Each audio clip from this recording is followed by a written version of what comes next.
Welcome to another episode of the Creating Legacy Through Community Service. My name is Sophia Chu and I'm your host today. We're going to meet the Dalmacy twins. They're going to tell us a little bit about their connection to Haiti, their ancestral homeland. They're going to tell you about what they think about the Caribbean community here, what they think we need improvements with, their connection to the Haitian Network Group of Detroit, and the other Caribbean organizations that are here locally. So we ask you to stick and stay, share our stories with everybody that you know, subscribe to our channel, like and comment. Until next time, peace.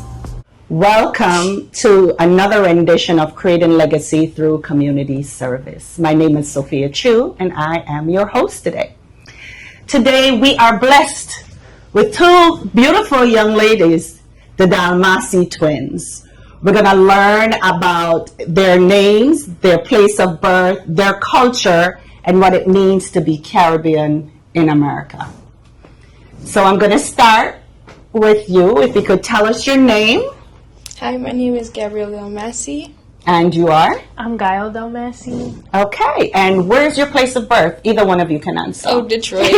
Are you born in Detroit? Mm-hmm. Oh, cool. So you know this is a Caribbean platform, right? Mm-hmm. Yeah. So tell us about your connection to the Caribbean. If you want to share a little bit about your parents and how they met. Mm-hmm. Well, my mom is from Haiti. She came here in her early 20s for work. And since then, she was in New York where all the other Caribbean people are. Then she came here because of Daddy Maggie and family. And since then, more Haitians have been coming. We've been connecting. And it's fun to see how the community is growing. Yeah, I feel like we're a small but mighty community. Mm-hmm. Oh, very nice. See, they started out with Haiti, so you know where this is going, right? So tell us a little bit about, have you traveled to Haiti? Yeah, we went one time when I was 9 years old, but we haven't had the chance to go back. Mm-hmm. How did it feel? Can you recall that feeling when you first got there? I'm assuming you traveled with your mom. Mm-hmm. And her reaction to taking you ladies home. Mm-hmm. I know at first she was really apprehensive because it's still pretty bad now, but at the time it was a little bit better when we went, in the early 2010s. Mm-hmm. But she was still very nervous to go. But me and Gabby were very excited. We've always been integrated in our Haitian culture, and it was just so interesting to see Creole spoken on the streets, everybody speaking it, mm-hmm. and just to be immersed in my culture. Because in America, I'm only really immersed in it when I go home. And, mm-hmm. Outside in the streets, I'm an American. Right. But there I was I'm the American, all the Haitian people are outside. So it was an interesting inversion. Mm-hmm. That makes sense. Yeah, I never thought about it like that. You see, because I was born and raised in Jamaica, so I left as a teenager. Mm-hmm. But I can absolutely see that. You're Haitian at home in America, but you're American at home in Haiti. Mm-hmm. That's a cool way to look at it. How about you? I feel like it was always that thing that everybody talked about, everybody reminisced about, got excited about. And to finally be there, I was like, oh, I'm in my home country. I felt at home. I felt like I was with my people. And I think it just made me love the country more and appreciate it for what it was. Yeah. How was the food? Amazing. I know mommy cooks Haitian food at home, but how was the food in Haiti now that you guys had access to the stuff coming straight from the ground or straight from the sea or whatever? How was the foods for you guys? It was really good, especially the fruit. America has no hold on that. The fruit in the Caribbean is just amazing. I think for me it was the bread. I love bread. Every day I was eating bread and coffee, bread and coffee, bread and coffee, nonstop. Mm-hmm. I don't think I've ever had Haitian bread. I wonder how it compares to Jamaican bread. Maybe I've it's never had the same. Jamaican bread, though. Yeah. We should switch it sometime. Switch it and see what it. Yeah, I think I'm coming to a taste test at your house. Mm-hmm. I recall that you ladies have an affinity for traveling. Mm-hmm. Tell me some other countries that you have visited and how, if you can kind of equate the feeling of going to Haiti versus going to some of these other countries outside of the U.S. I've been to Puerto Rico. We've been to Morocco, France. Ireland for a day. Yeah, Ireland for a day. Haiti, you already said Puerto Rico, Mexico. Yeah. And I feel like Puerto Rico, especially, that trip held a really special place in my heart because it felt the most like going back to Haiti compared to when I was a kid. And you could see Haiti from across the water, too. Oh, I didn't notice that. And since it was like another Caribbean island, I feel like obviously they were speaking Spanish and it's a different culture, but I feel like it was similar enough. Like I was like, oh, it's like I'm back home in Haiti. Yeah, it's how interesting how connected the Caribbean countries are, right? Through culture. Yeah. No matter where in the Caribbean people come from, there's always that connecting point. Yeah. Which one of the countries stuck in your mind the most? I think it was Puerto Rico or Cuba. I forgot we went to Oh, Cuba, yeah. but it was like the same Cuba, thing. I can see. Yeah, Okay. It was like the same culture, and like you were saying, like although we all don't speak the same language, like our culture is very much alike and different at the same time. So going anywhere in the Caribbean, I just feel like wow, like this is where my people are. Nice. Very nice. We're going to come to Michigan now, Metro Detroit in particular. How immersed are you guys in the Caribbean culture here? I'd say very immersed compared to like I've met some Haitian people who like maybe have like an American parent or weren't as involved in the culture, and I feel like compared to them I'm like, you know, super I'm involved. Haitian. Yeah. Why do you think that's so? I think my mom especially, also like my grandmother and like my aunt, they're also from Haiti and they don't speak English as well. So growing up we spoke Creole, but I feel like having my mom and also my family being a part of the Haitian Network Group of Detroit on the board, I was always going to events, always helping out. So I feel like I'm so grateful that I had that personal connection to the organization because I was so connected just to the culture that exists in Michigan. So it's deliberate. Yeah. It's absolutely deliberate. Okay. So you mentioned the Haitian Network Group of Detroit. Tell us a little bit about that organization, why it aligns so much with you, and why your passion for your country shows through that organization. I think it aligns so much with me because it kind of feels like family, like kind of like Guy was saying, like we grew up in it. So like even if you don't know somebody, they're Haitian, so they're family. And I feel like it aligns with me because we're always trying to find ways to like bring our culture to the front ground. Because you know, like with news, a lot of people like to say a lot of stuff, but you don't really know Haiti. We know Haiti. We know the Haiti that's beautiful even when it's like hard. We know our family, we know our friends, the culture, how it is on a daily basis. And that's what I love about the organization, constantly just trying to bring like the light of Haiti to the media. Do you want to add anything? I'd say, you know, I feel like she pretty much summed it up. See, that's what happens when you have twins. One starts the thought, the other one finishes it. Okay. I have a great affinity for the Haitian Network Group. I've been working with them for a long time. And I see the passion that they have for their homeland through everything that they do. Yeah. And I think just spending time with the organizations and the leaders and, you know, the other members of the organization, it has made me develop a passion for Haiti. You know, just the way you guys operate, the way you treat each other, the way you take care of each other, and the way you support and surround each other, almost like you're putting a blanket around each other to make sure that you're all safe. Your cultural experience and involvement with some of the other Caribbean community organizations and some of the events that we do here. There are a couple of things I want you to touch on, and then you can add others.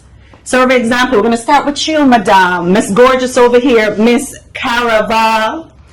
Tell us a little bit about the experience that you had running to represent your home country in this pageant. At first, it was an honor because anything to do with Haiti, like I talk about Haiti like till the day I die. If I gotta represent it, I represent it. But also too, meeting like different members of different Caribbean communities, because before then, like, you know, you hear about Jamaica, Cuba, Puerto Rico, but you don't know the people.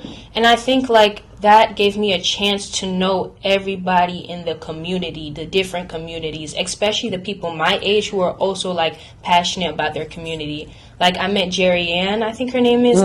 She was amazing, the way she rooted for Jamaica, and I felt like I saw myself but somebody else for their country. So it was just an amazing opportunity to get to know everyone. Do you still have any relationships with the young ladies that were a part of that pageant? We haven't talked, but anytime, like if they need help with anything or they want to like spread anything about their country, I'm there. Okay. you being a spectator and a supporter for your sister in that process, how was that for you, being surrounded against, like she said, with folks of your age group that are representing different cultures It was or different interesting. countries? Because I feel like obviously I know I'm Haitian. I know there are Jamaican people and like St. Lucian people here in Michigan, but I'd never known it was such a big community. Like, I always thought, oh, Haitians have the biggest community here, but, you know, I was proven wrong. Like, there are just so many Caribbean people, and not even just from, like, the bigger countries. Like, there are people from Dominica, places like that. I never knew that. I feel like it exposed me, especially, like, the parts of the pageants. Because every single country, for the most part, is represented, I learned so much about the different countries that I didn't know before. The pageant led me to learn more about, like, Dominica, because I never met anybody from there, and I was, like, looking at the cultural dresses, and I was like, oh, wow. Or even, like, Grenada, I never knew. Did you see any similarities in the cultural dresses and the conversations that you young ladies had to Haiti? I'd say, yeah, like, especially the cultural dresses, like, I forgot what it's called, the Haitian cultural dress. The jean one. They're gonna be like that. I feel like all the Caribbeans kind of have that, obviously in their own, like, it's like, but in a different font. You know, it's all got its own different twist, and it's all just so equally beautiful, but it's so similar. And that's something I love to see. And I think all of us being, like, first generations, too, like, seeing the passion and the want to learn more about our own, like, respective countries, like, I saw that in everyone, and it just pushed me, like, to go harder for mine. I like that. And I think that's one of the things I like, too, is how you ladies supported each other through the entire process. You're learning about each other's country. You are also focused on making sure you're doing the best to represent your country. But you're always there helping each other out, which I thought was fantastic, especially when it came to the dance recitals. Yeah, because I have 2 left feet, so I was like, And then put it on heels for the first time. Yes. That was fun. And then look at you at the end. Yeah. Strutting like... I tried. You did good. You did very good. Are there any other countries that were represented there that you put on your travel list? And why? I would love to visit Dominica, I think, because I know so little about it, but, like, a little bit at the same time. And I saw, like, on Pinterest, like, their cultural dress, and it had flowers all over it. And I just want to know their history. I think with any Caribbean, like, country, I want to learn about, like, how maybe colonization has affected it, or maybe, like, some ways that they're still having troubles and how they can push forward. Okay. I'd say probably Grenada. I feel like Jerry Ann did a really good job representing. And she's not Grenadian, right? Yeah. Which is She did an amazing job. She made me want to go, like, describing the food and, like, all the facts. And similar to Gabby, I just feel like each Caribbean country has such an extensive history. Like, you could spend the rest of your life learning about it. And I'd love to learn about the history of that country, just the rest of the Caribbean in general. Okay. Because I think there's 32 countries, so if you add all your list and the ones that you've been to before, just tick off the other ones. That's what I'm doing. Back to the events, the Haitian Network Group's Art Festival. You guys were volunteers, I think, at a couple of them. Then they did them in downtown Farmington. Can you tell us a little bit about those festivals and why it means so much to your culture? I think, you want to go first? No, you can go. I think for me, it's kind of like a family reunion. Like, people you haven't seen in a while, you're like, hey, like, how are you doing? Like, you catch up with people. You see people from, like, out of state, like the amazing artists and their work. And it just reinforces, like, your love for your country, like the music, the dances, the food. You remember when Mecca Ben came? Yes. Oh, my gosh. Yes, everybody was going crazy. That was a great day. I just feel like art, too, is such a big part of Haitian culture. Yeah. So getting to expose that to other people, because similar to what Gabby said earlier, you only see negative things in the media. So I feel like festivals like that show how beautiful the country is and how rich of a history it has, and, like, just the culture and the art, things like that. And to change people's minds or change people's perception of what they think your country is, you know, just by educating, right? Yeah. What about the Caribbean Family Reunion Picnic, the one that they do at Rouge Park now, the end of June of every year? when everybody comes and set up the tents, all the different countries set up their tents, and like Haiti has their own tent, and everybody serves everybody their own foods. What do you think about that event? Well, I love to eat, so I'd probably say the food is the number one thing for me. I feel like the Caribbean has like the best food in the world, the entire region, and it's just great to see how like similar to like the dresses, there is similar food, but it's so different, and it's also wonderful. So, Yes. And I think I want to go more because unfortunately the only opportunity I had to go was during the pageant. Yeah, I remember that. Yeah. Right. So I want to like be out there in nature with everybody just having fun with like their own people, but then everybody and Americans at the same time. Like Right. inviting Americans to enjoy their culture, look into it. And I think that's one of the cool things about having events like that in an American space, right? Where it's out in the public. We're not hiding like in a hall or in some kind of closed-in venue. And inviting folks that don't know about us, that are curious, to come out and spend time with us. Yeah. You know, we were talking earlier about in our outside world, we have all these Americans and Middle Easterners and so on and so forth that we spend time with, whether it's in school, at our workplaces, out hanging out or whatever. But when we come home to our culture, we come home to these silos, closing out the rest of the world that would like to know and love who we are. Why do you think we do that?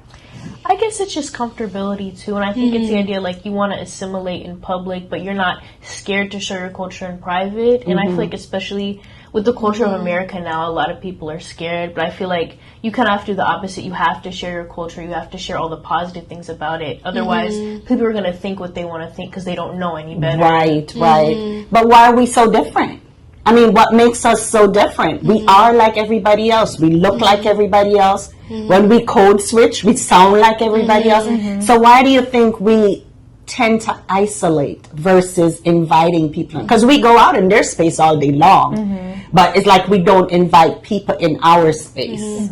I think that's an interesting question for the diaspora of like black people as a whole, because you know we all look the same, like we all have the same hair color, but it's like then again we separate in ourselves, and I think it's because like the American system maybe like you want, like Guy was saying, you want to assimilate, you don't want to be different, because if you're different you're attacked or you're pointed out as something wrong or negative. Okay. Why is it important to stay grounded in your community?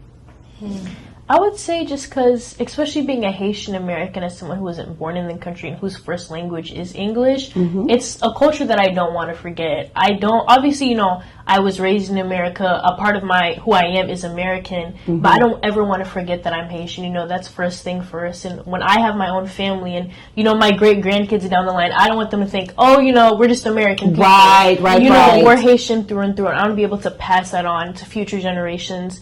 Not even just like my own family, but just people in Michigan, other Caribbean people as well. Like staying connected to the culture. Like I love Haiti, although I wasn't born there. Like I feel like I'm Haitian, not even like I am American, but not even American, Haitian. Right. So to me, being a part of anything Haitian feels like I'm at home, feels like I'm being truthful to who I am, instead of like running away or hiding certain parts of myself. And like Guy was saying, like one of my goals is maybe in the future, like living in Haiti, working with the people of Haiti to make Haiti better, and raising my kids there. Oh, fabulous. So, you know, I did an interview previously with a young lady. She's actually third generation Anguillan. And you can't tell her that she's not Anguillan. Yeah. You know what I'm saying? You know, and I asked her the same question, you know, what do you think about continuing your legacy? She said, I will. We'll eat the foods, you know what I mean, that she learned from her great-grandmother, you know, and her plan is to always go back to home to make sure she has that feeling of home and bring it here. Yeah. So I really love that part of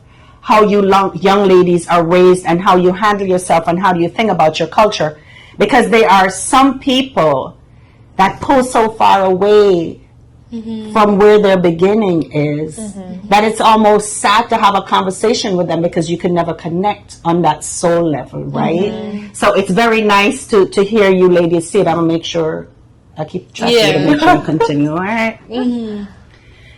How do you think that we can intentionally involve young people in the decision-making process to continuing to create legacy and to move our community forward?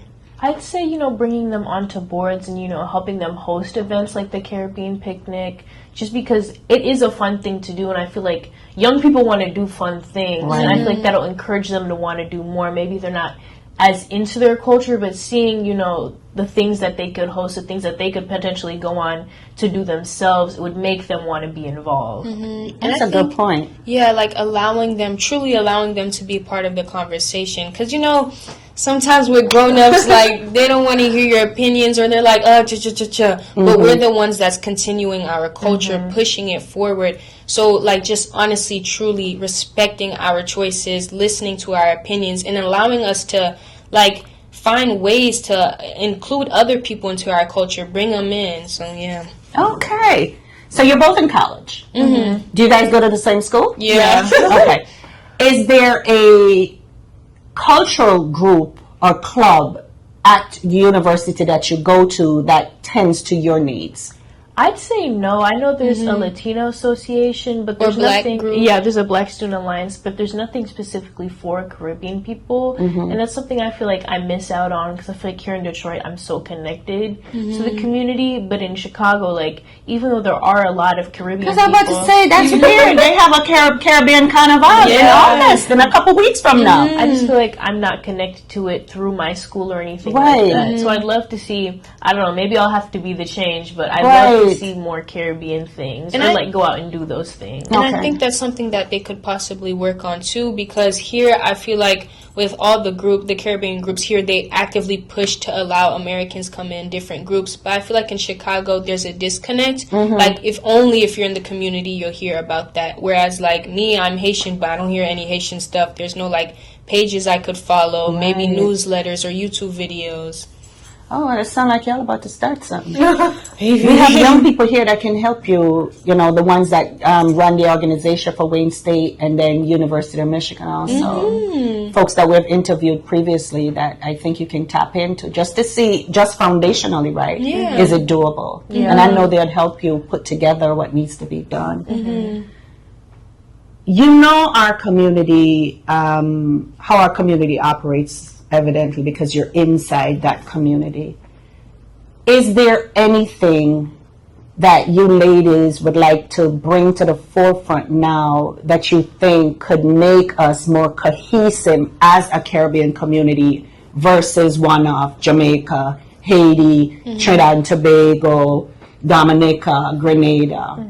Probably just more community events, kind of like the picnic where we involve everybody in the planning and the execution, all things like that, so American people can see all the different cultures, and also other Caribbean people can see all the different cultures. Because like before the pageant, I didn't know that certain groups were even represented here in Michigan, and it was only through my exposure to that I found that out. So I'd love to see more, I guess, community organizing between our different nations and cultures. That's a great thing. And I think open conversations too, because I feel like a lot of times, like we were saying earlier, we have the almost the same culture, the same traditions, but I feel like because our history might have varied depending on colonization or different factors, we have maybe fears or prejudices against each other, and maybe just talking about the differences that we have and how we can move forward regardless of them too. Okay. So it was during COVID. Your Aunt Maggie and I actually worked on this project to create a cultural sensitivity toolkit. And the first set of focus group members were actually Haitians and Jamaicans. And we used women because women talk more. And some of the stuff that came out of that culture group was crazy as all get out. Because, they always said Jamaica and Haitians are our rivals because of the food we eat and all this other voodoo and versus black magic and all this other kind of stuff. But it came down, we understood that we ate the same food, just prepared them a little bit different. Our cultural experiences are the same. And just opening our eyes from being empathetic, educating ourselves about each other, and then engaging after I think it's one of the things where more Caribbean people are open to learn about each other. Once you find out that we have so much in common, you know, less than people tell us that we have different, right? Yeah. So why can't we get along? Yeah. You know? So some final words, ladies. Thank you for Your having hopes us. and dreams for our community, how we can assist you, if there's anything that you have going on that you'd like to tell us about. I would just say I'm excited to see what our communities do together and like separately just in the future.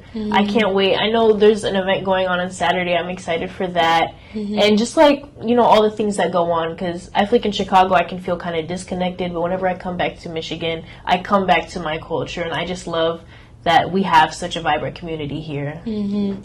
I think for me, my hopes and dreams is honestly for the state of Haiti to be better, and any other Caribbean country.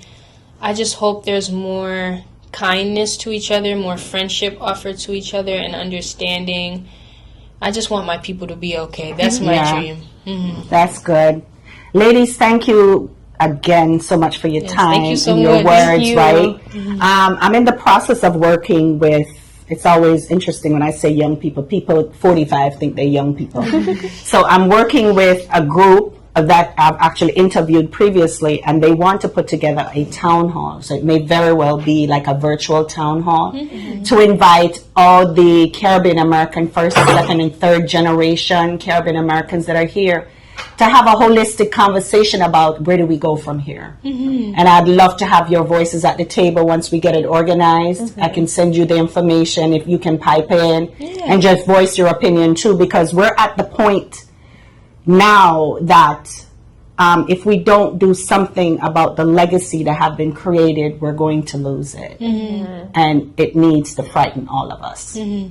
So thank you again so much for your time. I look forward to see you ladies on Saturdays volunteering. And again, creating legacy through community service. We should all task ourselves with that. Yes. Yes. All right? Okay.